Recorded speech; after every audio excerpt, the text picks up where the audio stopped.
Sabedoria pastoral, trilhando o caminho entre a ingenuidade e o cinismo. David W.F. Wong. Solidão com o silêncio por companheiro. Tudo bem, gente? Se inscreva no canal, curta o vídeo, vem comigo, que Deus te abençoe. De tudo aqui que eu li, eu vou resumir para você já que eu achei. Solidão e silêncio são importantes, mas estar com as pessoas também. O que eu entendi que é o caminho do meio, sabe? Uma hora estar sozinho, em silêncio, outra hora estar com as pessoas. E é como, para mim, é isso, esse revezamento. Entendeu? E aí, a porcentagem disso depende, né? Tem gente que vai conseguir ficar 20% só, em silêncio, em solidão. Outras pessoas vão fazer meio a meio, enfim. O pai Sarmatas disse: se a pessoa não foge de tudo que é possível, torna o pecado inevitável. Perguntado por uma regra para a vida toda, o pai Arsênio respondeu: esteja solitário, esteja em silêncio, esteja em paz. Alguém pediu ao pai Serapião: dê-me uma palavra. O idoso homem respondeu: o que lhe direi? Você tirou o meio de vida das viúvas e dos órfãos e o colocou em suas prateleiras. Ele vira as prateleiras cheias de livros. Tem uma história real que é do Francisco de Assis, ou Francisco Berdonari, né? Ele viveu na Idade Média, século XV, 14 ou 15, foi contemporâneo da Edviges. E certa vez apareceu uma mulher muito faminta com filho, muito pobre, miserável, e ele não tinha nada para dar para a mulher.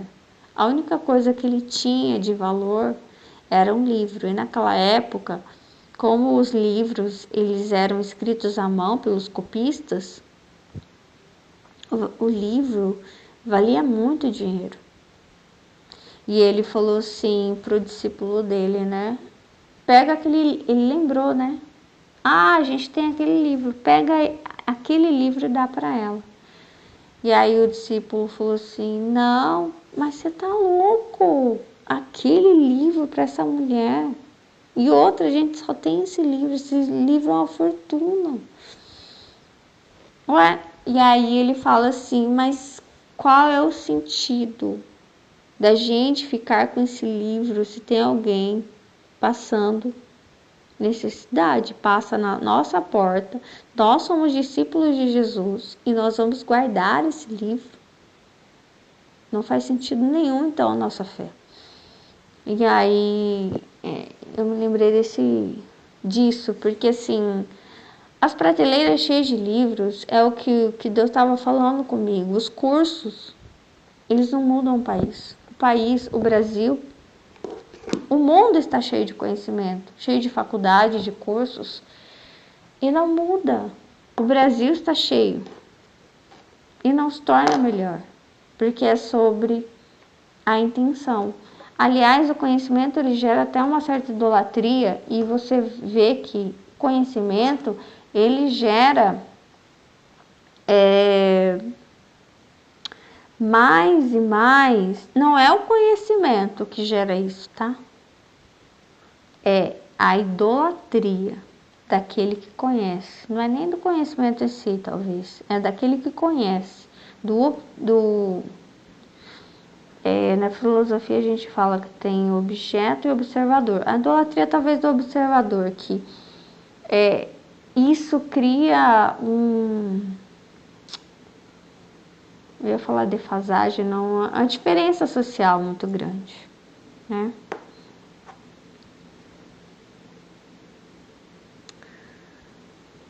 Infelizmente, sim.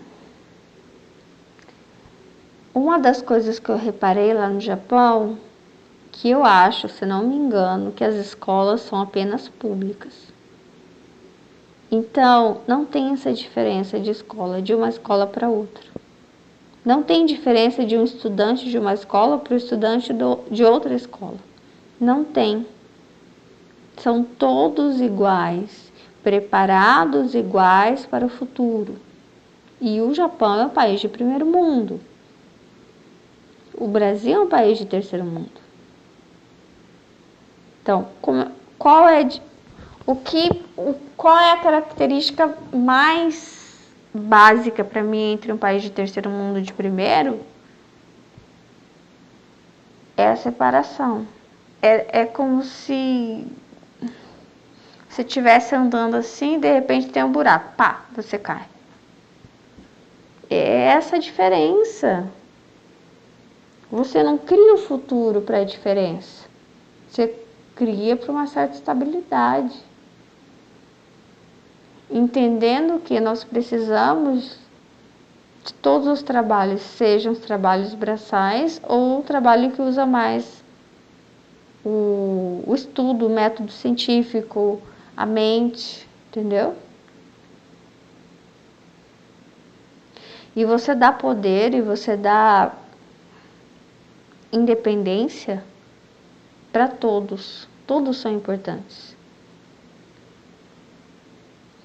Enfim, acabei falando demais aqui sobre isso. Ele vai falar do caráter do deserto. E aqui chama os pais do deserto, são solidão, silêncio e pobreza. Todos esses temas combinam com o caráter do deserto, um habitat que gerou o que às vezes é chamado de espiritualidade do deserto. É interessante que, apesar de separado por 1,5 milênio de tempo, o anseio por simplicidade no coração do antigo eremita e no coração do homem moderno é exatamente o mesmo. No primeiro caso, a perseguição parou e a igreja ficou complacente. No segundo, a afluência predomina e a igreja fica complacente. Os cristãos do quarto século fugiram para o deserto. Para onde os cristãos de hoje podem fugir? Estamos diante de um dilema. Vivemos em cidades apinhadas de gente. Onde podemos ficar a sós? Como podemos falar de pobreza? Cercados por todas as coisas boas da vida?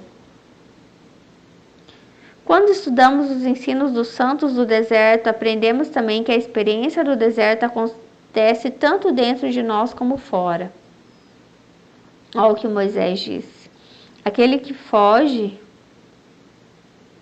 e vive sozinho é como um cacho de uva secado pelo sol. Aquele que permanece no meio dos outros é como um cacho de uvas verdes. Pai Moisés, ele fala. Isso, porém, também não traça todo o quadro. Mãe Sincleia, sim, também havia mulheres, declarou. Há muitos que vivem nas montanhas e se comportam como se estivessem em uma cidade. E estão perdendo seu tempo. É possível estar solitário na mente em meio a uma multidão. E é possível para aquele que vive sozinho estar em meio à multidão dos seus pensamentos.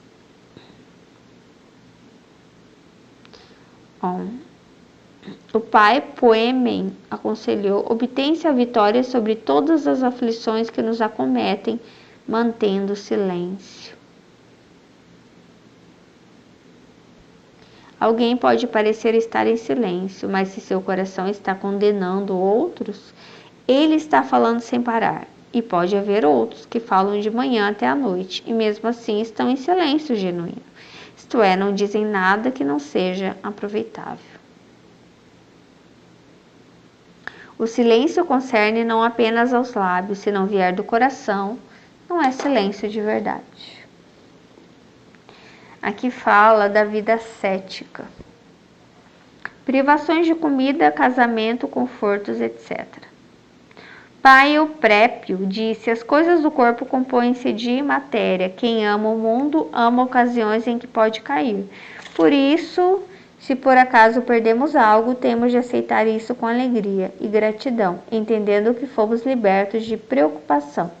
A fuga para o deserto representa a renúncia às posses mundanas e a libertação das preocupações mundanas. Pobreza de posses, porém, não necessariamente é pobreza de espírito. Quando alguém advertiu o pai Gelásio que seu espírito seria escravizado pelas terras, gado e outros bens do mosteiro, ele respondeu: o espírito de vocês é mais escravizado pela agulha com que vocês trabalham do que o espírito de Gelásio por esses bens. Podemos ser escravizados por R$ 100, tanto quanto por 1.000.000. A pobreza vem de dentro, não de fora. É isso.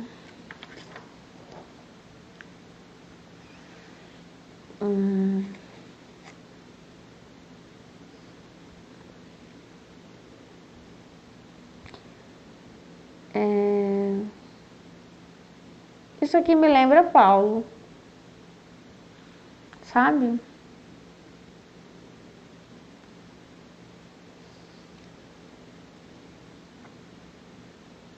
Isso aqui me lembra Paulo porque Paulo dizia que ele tinha um espinho na carne e ele procurava a solidão, né? E ele dizia assim: se vocês não se aguentam, então vocês se casem. Como se fosse como se o casamento fosse um defeito, uma coisa assim, você não consegue se segurar, entendeu? Então se case.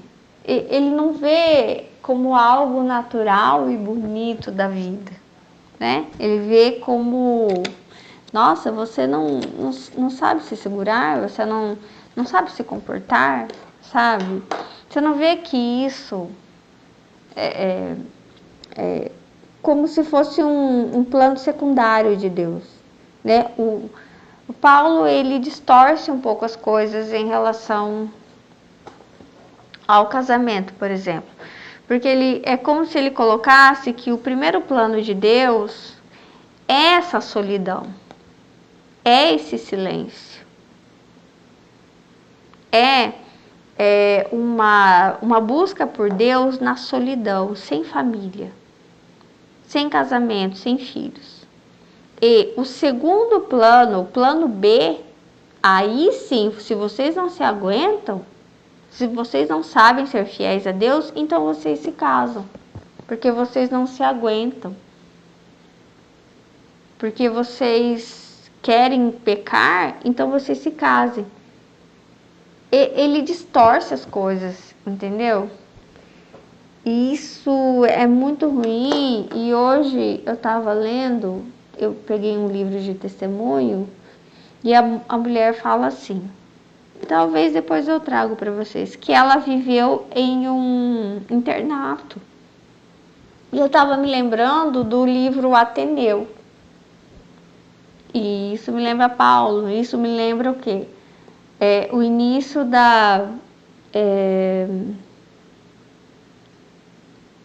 do voto de castidade que tem a Igreja Católica, né? Que você só pode servir a Deus fazendo voto de castidade, sendo padre ou freira.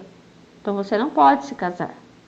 Porque se entende que eu me aguento, então eu não me caso, porque eu estou no plano A, que é eu sirvo a Deus. Eu só posso servir a Deus dessa forma. As melhores pessoas vão servir assim, e as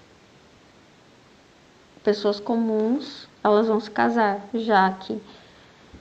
Então, é um pouco distorcido. Então, nesse livro Ateneu, ele mostra muito sobre rapazes que vão para internatos e lá dentro, por não terem contato com o sexo oposto, eles começam a se apaixonar entre si e terem relacionamentos ali dentro. Entendeu? Porque já que não tem o sexo oposto, tem um outro livro que eu estava lendo que ele fala o seguinte, cuidado, que tinha um casal e a mulher, a esposa, ela começou a orar com um homem. Não sei se esse era um homem solteiro ou casado, mas ela era casada. E ela tinha um parceiro de oração que não era o marido dela, era outro homem. O que acontece? Ela se apaixonou por esse homem e ele por ela. E aí eles começaram a ter um caso extraconjugal. Entendeu? E lá fala, cuidado, a oração cria intimidade. Se você é casada, casado, não orem com outra pessoa do sexo oposto. Porque isso leva à infidelidade, mesmo a oração. Então, as pessoas ali, essa visão de Paulo, de que o casamento é secundário, é plano B, se vocês não se aguentam, é melhor que vocês fiquem solteiros, mas isso leva à homossexualidade. É o problema da Igreja Católica. Escândalos, né? Isso tudo vem de Paulo, da visão dele, distorcida, sabe?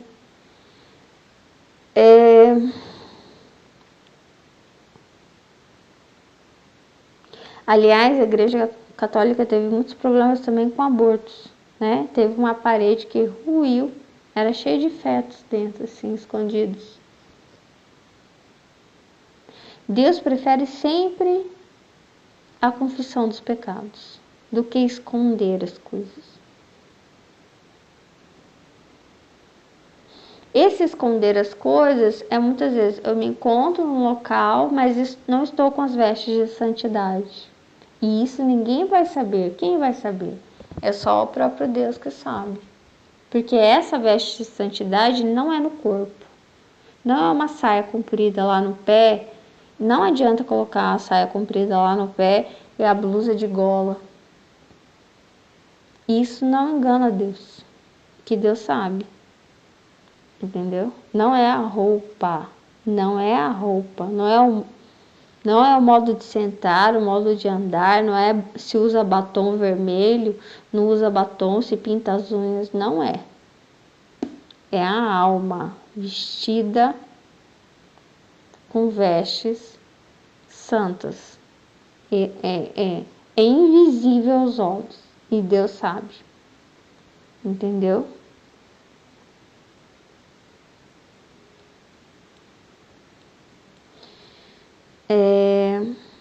É isso.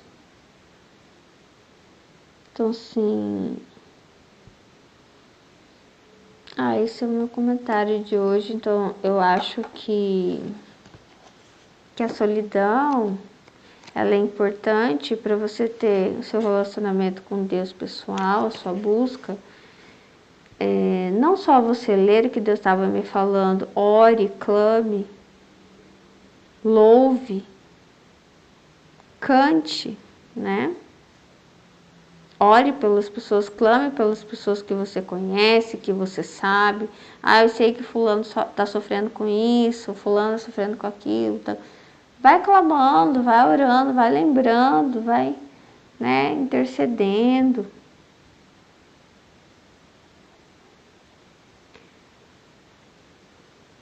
E também o casal não pode ficar muito tempo separado. Não pode, isso leva à tentação. Isso leva à tentação. Não fiquem, está escrito, né? Não é uma tentação. O diabo vai tentar. Se tiver separação de corpos muito tempo, vai tentar. Não tem como.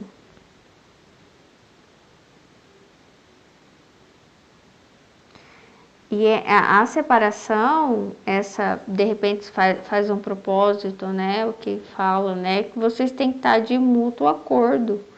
Os casais que ficam muito tempo, lá no Japão acontece muito isso. Ou um fica aqui, o outro lá no Japão. Ou os dois, mas um trabalha de dia, outro à noite. O que acontece? Infidelidade. De uma das partes ou de duas. Até a separação. Porque o casamento é a convivência.